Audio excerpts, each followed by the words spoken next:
Today on the Marvel Cinematic Universe podcast, we have another commissioned episode coming to you from Lydia Herbert, asking us to take a deep dive into everything involving Loki. And we decided, of course, we're going to do that with the Loki Show coming up. It's great. Perfect timing. Dude. Like our next episode will probably be a Loki episode. I'm too excited. Welcome to the Marvel Cinematic Universe podcast. My name is Matthew Carroll. And I'm Jeff Randall. And in our producer chair, we have the lovely Ashley Coffin, who's just joining us again for another commissioned episode. Ashley! Hey, I am so ready to talk about my emo prince. Oh, that sweet emo prince. So, yeah, Lydia Herbert wrote us and asked if we would do a deep dive on Loki, seeing as the Loki series is coming out. And Ashley says, yes, I will dive into any part of Loki you like. The deepest. The deepest parts of Loki. Here we go. So what I figured we'd do is kind of talk about each movie he's appeared in and sort of like what his character went through and like what we glean from who he is, like both in the current timeline, but also like who he was when he left off in Avengers, which is the last place this version that we're going to be seeing in the Loki show. So that's kind of an interesting, and like, I don't know, there's so much to talk about because it's also like, will he know about his other timeline? Will he know he sacrificed himself for his brother? You know, like that's a huge deal. Yeah, that's one of my major questions as far as like the Loki show coming up is this whole like divine timeline, this prime timeline or whatever we want to call it. Is that the timeline where he sacrifices himself? Like, is that supposed to happen? I would guess that it is. Sure, maybe, probably. Who knows, man? Yeah, that's true. But we'll know next week. Based on what we've seen, and they're clipping branches, and we've seen 12 years of it, I'm assuming the timeline we've been watching is the divine timeline. I hope so. I really need them to tell him what happened. Me too. Me too. I want and he might find out about various alternate futures that he could live, but that one has to resonate. Like you died trying to save your people and your brother. That's a big deal. And stood up to Thanos in the end. And like that version of Loki, because that was 2012.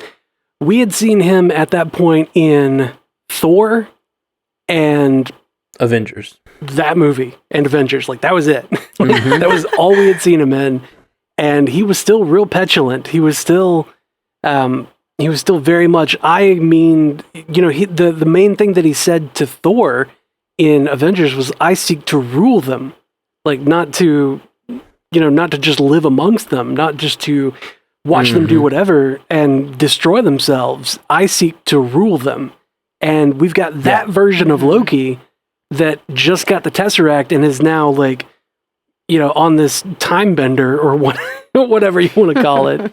Yeah. And like that version of Loki being told you are eventually supposed to sacrifice yourself, that would blow his mind. Yeah, absolutely. And I feel like he would almost like hate himself a little bit because he's so rebellious, like petulant, as you said, is a perfect word for it. He just so does not want to be. I think he feels. And I guess let's get into it. The Thor one, the origins of Loki, the origins of Loki, like Thorigins, that's if you will. Thor one, Thorigins, Marvel Thorigins, Locarine. He is raised on a lie, Sorry. Yeah, he's an ice monster. Yeah, or frost giant. Same thing. He's a frost giant, raised as an Asgardian, told he's like in line to be king, and it becomes clear that his father never really intended that. He never, and maybe part of the reason he doesn't trust him is because he doesn't trust his enemies, and he's in many ways he is his father's enemy, and like that is such a Shakespearean like drama laid out before us. Yeah. That's just a great beginning to his character. Like that's where we start.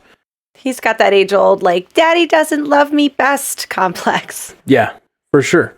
That's exactly right. He's got the daddy doesn't love me best thing, but also, like, and I think there's a little bit of truth to that. I think a lot of this original sin that kind of pushes him away is he really had a hard time like believing in his father's love, you know?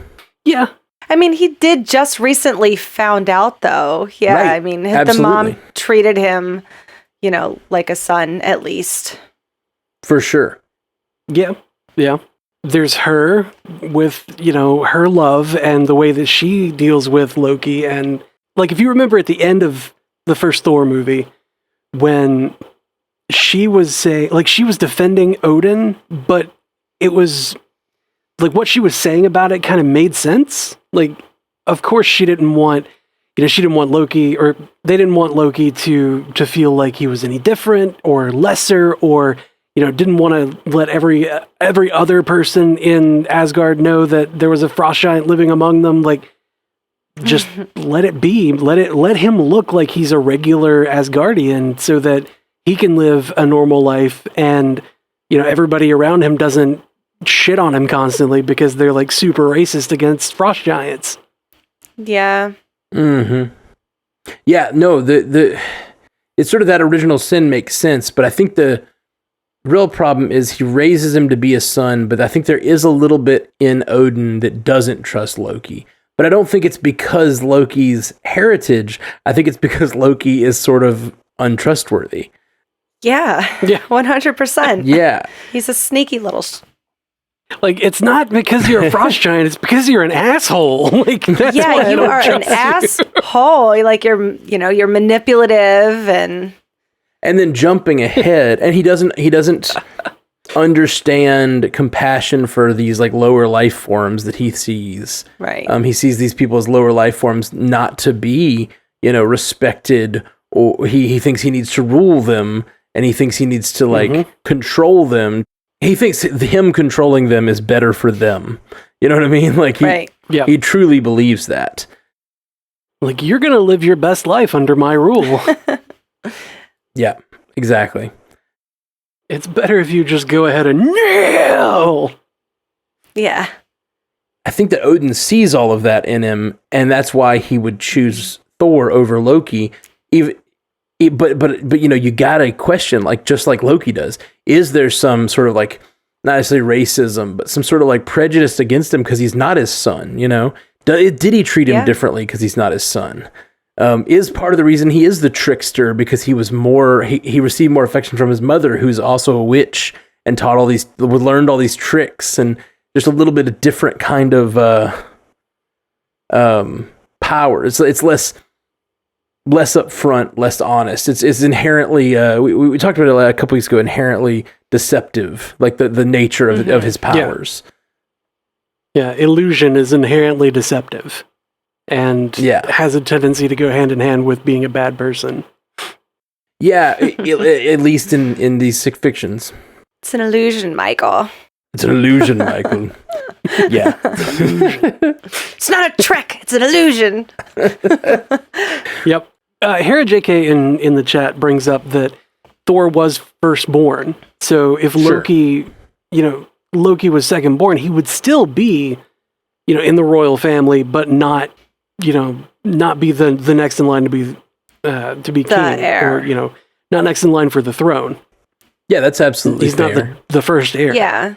So like, even if he wasn't, like, even if he never found out that he was a frost giant, like, he's still just this petulant little asshole kid. Like, oh, thank God you're not first in line. Thank God we got the jock who wants to always fight everybody, who's first in line to be the king. Well, and that's the thing I was going to say about the parentage and his mother versus his father. His father, who is the patriarch and who's making these decisions as king, and who sends Thor away when he doesn't think Thor is living up to who he needs to be, so that he can have his time in the wilderness and come back. That father is not the witch. He is not the trickster. He is the conquering hero who looks you in the eye when he hits you. You know what I mean? Like, there's a certain honesty to the way that Thor fights and the way that Odin fights, and not even necessarily just honesty, but a similarity between them. That sort of like, we all have parents, and some of us have parents that like certain siblings are more like a mother or a father, and it's like there's a weird dynamic there where like they understand this child, but they don't understand that child. you know? Mm-hmm. Yep. And I don't know, it's a chicken Yeah. or egg thing. So it's such a beautiful place to start with the Loki character, having all of that family complication to just start out. And then he goes on this like villain hero journey, and it's just amazing. It's really great. Yep. But this version of Loki that we have coming up he's not the one that has gone on this hero journey. He hasn't had his redemption arc. So we have unredeemed Loki that we're going to be experiencing here soon.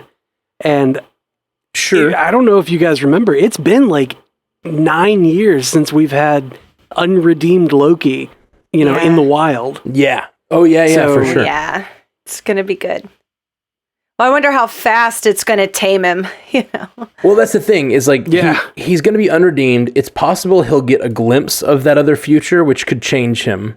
But it's also possible that could drive him away from that future. Like, he could see that guy and be like, I'm not going to be that weak asshole. I'm not going to give myself up for my brother. My brother, he's a jerk. It could push him in the other direction. But what we also have is the TVA, who's going to be like keeping him under control, which is going to be super fun to watch. Right. Yeah, it doesn't sound like that's going to go well. No. Because, trying to keep Loki under control never does. Yeah. He's constantly backstabbing. I am fully curious how that's going to land, like how that's all going to happen, how that's going to unfold. I have no idea. Yep. Love it. One of the things I'm really curious about, and you brought it up a lot of the, he was more raised by his mother situation that he had. This Loki has not experienced Frigga dying in Thor 2. That's right. Thor the Dark World. So, when he's presented with this divine timeline, he's like, okay, you want me to maintain this timeline wherein I didn't win Earth, my mother died, my father died, my home was destroyed, half my people were slaughtered, and I sacrificed myself for my brother? Hard no. Like, thanks for the offer, but hard no. Hard pass. Yeah, like, none for me, thanks. I gotta drive.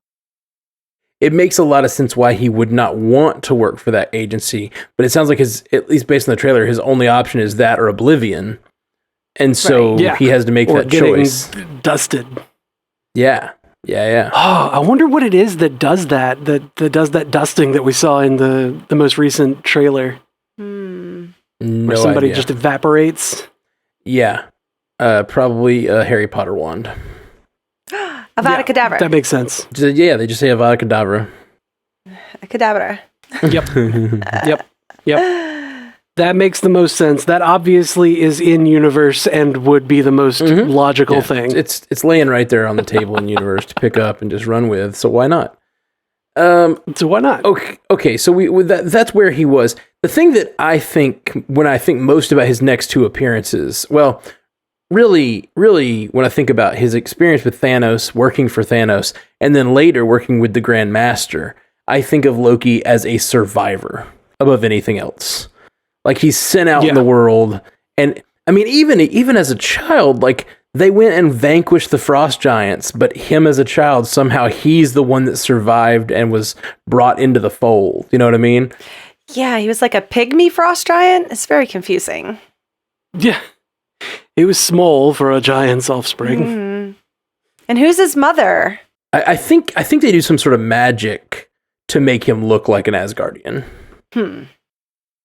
There's a moment in Thor where he touches a part of the cask, I think, or something like that, and his hand turns to Frost Giant. Yeah, and when it grabbed him, he turned. When that giant grabbed him and, like, disintegrated his armor, his arm turned blue. And there was that... I feel like that particular scene, that particular shot was really weird. Because, like... It's confusing. They both just standing there, like, this weird makeup dude that's got, like, a whole bunch of blue crap all over him is just standing there and kind of, like... Just kind of eyeballs him a little bit. Like, all you see move and react are his eyes, and it's like... No, I feel like more should be going on with that whole face. And like he looks at Loki, and then Loki is just like stab. Like, yeah. that's all he does. Come on, Kenneth Branagh. I expect more from you, sir. Oh, there should have been something. There should have been something happen. Expected the Branagh. Sorry. Nope. Nope. He is not my Patronus charm. Nope. Nope. He could be my Patronus charm. Loki? Loki, not Branagh. Loki could be your... Everything goes back to Loki for me. Yeah. Okay, that's fair. So getting back to Loki, Avengers is the next appearance, and I do think like he falls off the Rainbow Bridge, ends up somewhere out in the universe, and he ends up leading an army of Chitauri. That's right, because he's a survivor. He met up with Thanos. Mm-hmm. But just the idea that he like, was able to weasel his way to become one of Thanos' generals so quickly, Yeah. And just like the nastiness to want to take Earth just because Thor likes it. He's like, I'll get you your Infinity Stone, but I want to rule this planet. That's right. And Thanos is like, I don't care. This one. Sure. Yeah, Thanos is like, fine. By the way, expect half of the people that you're going to be ruling to just disappear. So, yeah. There's a stipulation for you. But probably don't let them know. Yeah. Act surprised. Act like you're surprised. That's an interesting. Do you think Loki knew back then what Thanos' plan was? It's a good question. I don't know exactly when Thanos came up with his plan. Because at some point he was going from... When Gamora was a child, he's going from planet to planet, just destroying half the people. Like he's killing half the population by hand. And then at some point he makes that decision. Yeah, when he starts collecting the Infinity Stones, that's what it's for. Sure. I guess so around 2014. Yeah. Is that when he starts? No, that's like the Guardians. Never mind. Yeah, I'm not sure. Yeah, we first see him at the end of Avengers, right? In the end credit scene? Yeah. Yeah. He had given the staff that had the Mind Stone, the scepter. He gave that to Loki. That's true. So he already had the Mind Stone. So he had already kind of started. Mm-hmm. Yeah, he already had that one. He was working on the Power Stone via Ronan, and I guess he expected Loki to give him the Tesseract, which was, Space Stone, which, just having that by itself is really super duper strong, like super duper powerful. Yeah. But... Oh, I had something to say. My question on, like, in the transition between the Thor movie and Avengers, OG Avengers, how did Loki end up with Thanos? Like, he went through the wormhole, but did that wormhole just kind of, like, squirt him out into Sanctuary? Or, like, did he float through space for a while? It didn't go through a wormhole. We don't see how he just showed up. Right, he fell off. He fell off the Rainbow Bridge. Space was... Yeah. He fell off the Rainbow Bridge, but space was warping right there because that's, it had been activated in that direction. So, like, it was like, it just pointed a random direction, was like, I'm that way, sure. And he just went through it. But how did that make him end up with Thanos? I assume he landed somewhere among Thanos' wide-ranging forces, and they, like, turned him in. The way he is with the Grandmaster, like, I can help you. I'm great at all this shit. He maneuvered up the pecking order quickly. He probably started as one of those soldiers with the Teenage Mutant Ninja Turtle soldiers, and then he, like, was quickly became one of the generals, because that's the kind of guy Loki is. Did somebody say Earth? I've been there. I can help you. Yeah, he's like, I can lead your forces. Yeah, I really want to rule that little planet. I would love to see that scene. Mm-hmm. Would love to see that scene. And if he did resurrect him again, no more resurrections this time. Did you, Thanos? Ooh, did he find a dead Loki? Yeah, did he find a dead Loki floating in space? And just like out of curiosity, well, let's see what happens if what happens if I turn this back on? Turn this Loki back on. You work for me now. Where's the reset button on this Loki? But the Loki that we saw, like, in the reflection, I almost said you have to take it out and blow on the cartridge. Not touching that one. But then that key was going to come out dirty. Ash, Still not touching you it. shouldn't touch that one. Yes, you would, Ash. You would touch that one. Don't you dangle that in point. front of my face. No dangling. Not touching that no one. faces. The Loki that we saw in the post-credit scene of Thor, the first one, the post-credit scene that we see there where Selvig is talking to Fury about, or like Fury is asking him, take a look at this, take a look at my cosmic cubit's the only one I got. Anyway.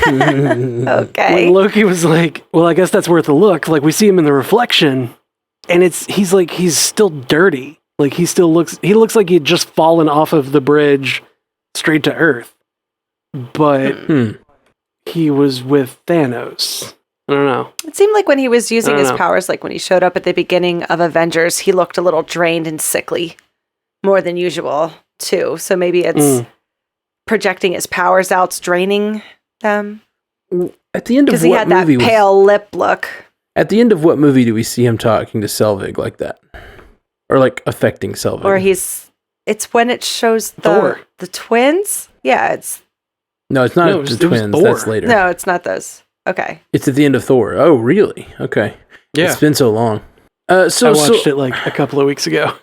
So really, that's who he is at the end of Avengers. He's still the petulant guy who wants to get back at his father and his brother. For his brother, which the thing is, he wants to get back at his father, and maybe he has a point, but his brother really never did anything to him. And so you got this brother who really loves him, but he doesn't want to like let his brother in. You know what I mean? Yeah. It's the Marsha. Yeah. He's Jan. And then Thor 2 happens and nothing matters from Thor 2. Right? They look fabulous in it. Yeah, for sure. For sure. Yeah. I guess the death of his mother is a big change. Like, it doesn't really change him, but it probably kind of starts. Well, no, because then he immediately screws Thor over and kills his dad. That's why I hate Thor 2 so much, is because there's this beautiful thing about his mother's dead and he teams up with his brother and then he dies for his brother. And like they learn to trust each other and they fight alongside each other. And that's supposed to be growth of his character. And then they just reset him at the end and it was all a trick. And it really does feel like no movement happens with his character during that movie. Yes, he loses his mother, but the effect that it has on him, which is him sort of forgiving his brother and wanting to be with his brother, ends up being all a trick, really. Or we don't know how much of it was a trick. He ends up using it to leverage to get power and be king, Yeah. Yep. Well, the immediate effect that we see it take on him is that like he throws his furniture around. And then like when we next see him after that, and he's maintaining appearances in his little cell, he's got his magic to, oh man, it's almost like he's using magic to make his cell look orderly, but also like that's the last thing that he has of his mother, and he's using that to try to keep a part of her around. Because then when Thor's just like, you're lying to me right now, and then the whole thing goes away, and like everything is shattered. He's sitting in the corner, like all disheveled and everything. Yeah, like it really got to him. I do love that scene, and as much as most of the things in that movie end up being a trick, that's the one. Him sitting and him really being depressed about his mother's death is not a trick, because the trick is he's trying to hide the fact that he's depressed and hurt. Well, it was his fault directly, and he knows that. That's he true. Told that horned monster to go right up to where they were. Oh, you should go left. Oh, good job, buddy. Killed your mom. Yep, killed your mom. You spiteful little witch. True. Yeah, so with the exception of that, I do feel like Thor 2 doesn't have a lot of progress for his character. No. Except that movie doesn't have much of any progress at all. It puts him in a different place, which is as the king of Asgard, but that is immediately remedied the next time we see him, Yeah. It's like Thor shows up and immediately dethrones him, which I kind of love. I love the way that he does it too. Like holds his face. He's like, Mjolnir's not going to stop. it's gonna keep coming back to me. You're gonna die. You should probably do something. And he's all right, fine. Mm-hmm. Yeah. Man, and I guess in a way he's responsible for Odin's death as well. So he's going to have to deal with well, you were upset at your parents, but you kind of got both of them killed. How does that make you feel? How's that going to make you feel? How's that going to make this variant feel? Like, you want me to maintain this timeline where I got both of my parents killed? No. Mm-hmm. Yeah. Fuck you. You maintain that timeline. Have fun. But Loki of that time might have more of that like mindset. Like, well, good, at least it's done. But being that petulant person is what got his mother killed, and I think that will affect him. If he does get to see all of this in the Loki show, I think that will affect him. Because this is the thing, everything we talk about from now on is like, if it will affect him is all a result of whether he finds out stuff or not. Yeah. It's really funny to think that like he could be sitting in his little time cell at the TVA, and after he says no, he's allowed to watch TV, but the TV that he has to watch is the like This Is Your Life kind of thing, where it was like the prime timeline.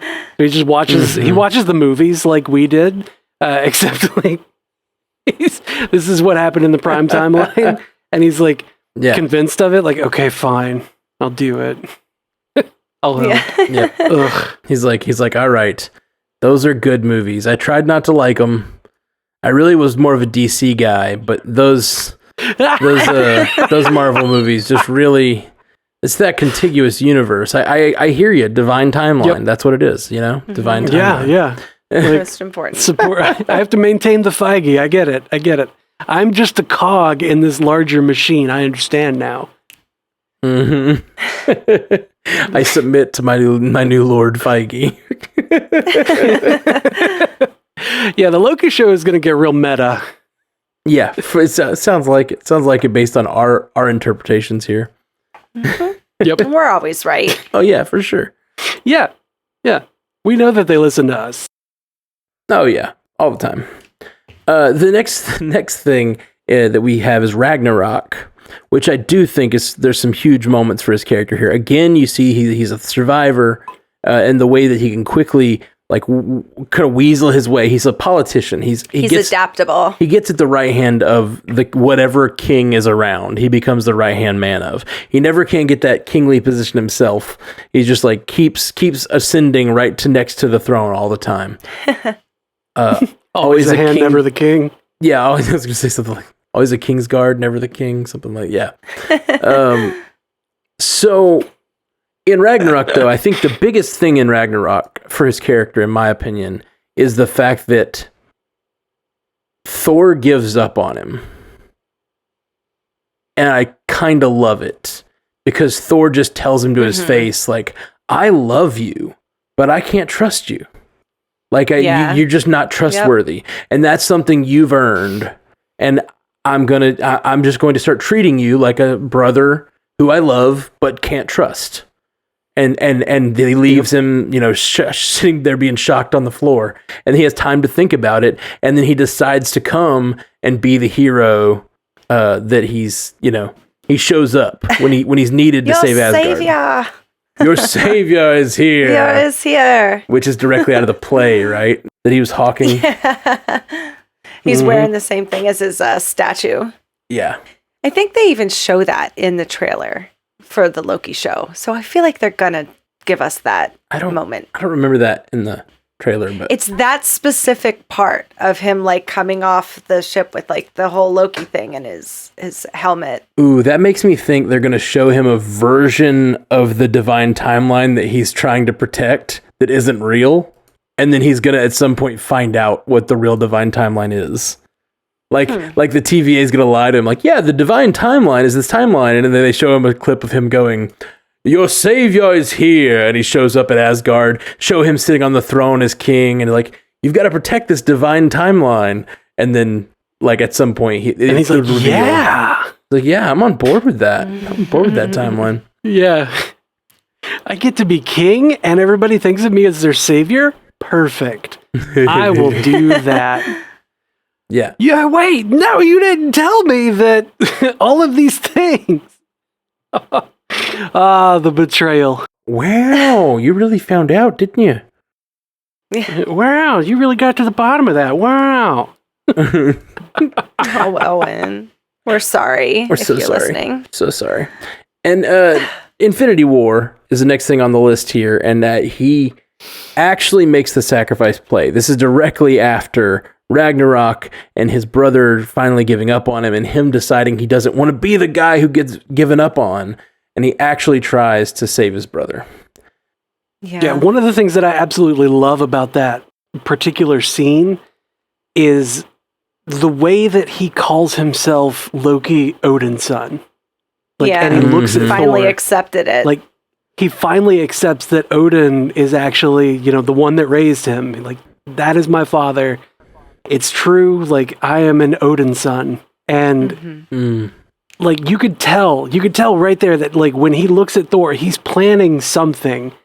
He's planning to make the sacrifice play, or he's planning to do something that could potentially be dangerous for him.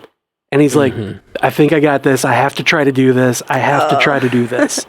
And then gets wrecked. Yeah. It's funny that within a couple sentences of each other, in one scene, he's like, I'm not Asgardian. But then within 2 scenes of that, he's like, Odin's son. It's just an interesting way to look at it for him. Yeah, it was when he's like, I'm not Asgardian. And then, like, that was kind of like a little wink to Thor to be like, no, it's fine. Like, I am Loki, Odin's son. Just go with it. Go with it, Thor. It's going to be fine. It did confuse Thanos. I always just took that as he is trying to talk himself up to do the thing that he's really good at doing, which is politicking and getting next to Thanos again. But yeah, so all of that he says before he pulls the knife is him, trying to ingratiate himself to Thanos, and then he pulls the knife, and that's what his actual goal was. Especially after he sicked the Hulk on them, and then he had to backtrack, because that's what he does. Yeah, he's like, I'm not Asgardian, and we have a Hulk, and then he's like, oh shit, that didn't work. I've been to Earth. Great, Thanos. Yeah. You're gonna need a guide. I can do that. Forget all that Hulk stuff that just happened. Yeah. We no longer have a Hulk, so I'm on your side now. It sucks because he really just learned to be a hero and make good decisions and try to help people, and then he immediately dies at the hands of Thanos. It's such a tragic end for that See variant. what being a hero gets you? I think it sucks that we don't kind of get the scenes where, Loki's saying to Thor, where are we going to go? And he's like, Earth. And Loki's like, what? Like, do you think they're going to be cool with me there? And he's like, oh, we'll find out. Like, I kind of wanted to see Thor, coming in with Loki and everybody, just coming to the Avengers Tower with Loki or the facility they're at now and having to be like, he's good now, right? Like, what an interesting thing that would have been, or if he hadn't gotten dusted and ended up being a character who like stayed to try to help stop Thanos. It was just, I wasn't ready to see him go. Yeah, it will. And it could have been interesting. That really leads us to our next point, which he's not gone in Endgame. We get to see an alternate version of the Battle of New York, in which Loki escapes. He seizes an opportunity. He's ever the survivor. Even in this moment where we know that he's heading toward a timeline that leads to his death, he sees the opportunity, grabs the space stone, and he is outie. Yeah. Okay, so that really leads us to the Loki show, which, like, I don't know, any other thoughts that we've been kind of throwing out thoughts about what all these things mean to the Loki show up until now, but what does this, what are you guys most excited for with the Loki show? 6 hours of Tom Hiddleston. That's good. He's always been in and out of all the movies, but he's never been the star. Yeah. So it's going to be really great to just see Loki front and center and all of him. And I can't wait to see what's going to happen. Yeah. I really don't know. I don't know. Like, even though we've gone through all the trailers and dissected every tiny little bit of it, I'm still not sure what the show's going to be about. And I kind of love that. we still have no idea of how the grand scheme of the story is going to play out. Like, it's a 6-hour movie, and we have not seen much in the trailers as far as like what is going to happen. Like, what causes whatever like meteor shower is happening in that one quarry that we see him running through with the purple sky? Like, that looks like when Thanos destroyed that moon and throws it at Tony, but like, it's not Thanos. Probably, maybe. Yeah, again, probably. And like they're working to trim all these branches on the timeline, but like those are alternate realities that we get to explore in Loki. Like, that's what I'm excited about, is to see all these. It's like what if before what if, and I'm so on board for it. Alternate realities, Loki getting to visit different times in his own timeline, but also like different time periods, as we've seen, like back into the history the of 60s, these shows. The 60s. 70s. And I'm so excited. I mean, it's just everything I love. It's the MCU. It's a villain story, which is always fun. And it's a time travel story. I'm so freaking pumped. And it starts next week. We're there for it. Like, the next thing we're going to do is a Loki episode. Me and you are going to do late night Loki next Wednesday. Then that's it, man. We're there. Yeah. We made it. We're there. We made it? So excited. only a week away, my friend. Only a week away. Yeah. I've got my birthday between now and then, and like that's it. Yeah, when's your birthday? Friday, the 4th. That's exciting. Same day as Sarah JK. Oh, fun. Oh, nice. Because we're birthday Twinkies. Birthday Twinkies. All right. Well, you guys, I guess that's about it for today's podcast. Thank you so much for joining us. Again, I want to throw out, if you're interested, I mentioned the House Con idea where I'm going to be this August or September traveling around doing house concerts with my music, but also doing like trivia and cosplay time and DJing and playing board games. I don't know. It's going to be a whole thing. House cons. It's going to be a thing. It's going to be great. But go to strandedpanda.com/housecons if you're interested in being a host, because if I get enough hosts in an area, I will go to that area and we'll do this thing. We'll party. One more sleep till Loki. I'm going comatose. One more sleep. Comatose. Just 9 days. Just sleep for 9 days. Yes. Not That's one all. more. No problem. No problem. All right, guys. Peace. Until next time, true believers. Bye. Jeff started laughing, and then I started laughing. Thank you for joining us for the Marvel Cinematic Universe podcast, available everywhere you get podcasts, and now a video version streaming live on twitch.tv/strandedpandatv and available at youtube.com/strandedpanda. And if you'd like to learn more about all of our other podcasts, geeky projects, and ways to support the network, visit strandedpanda.com.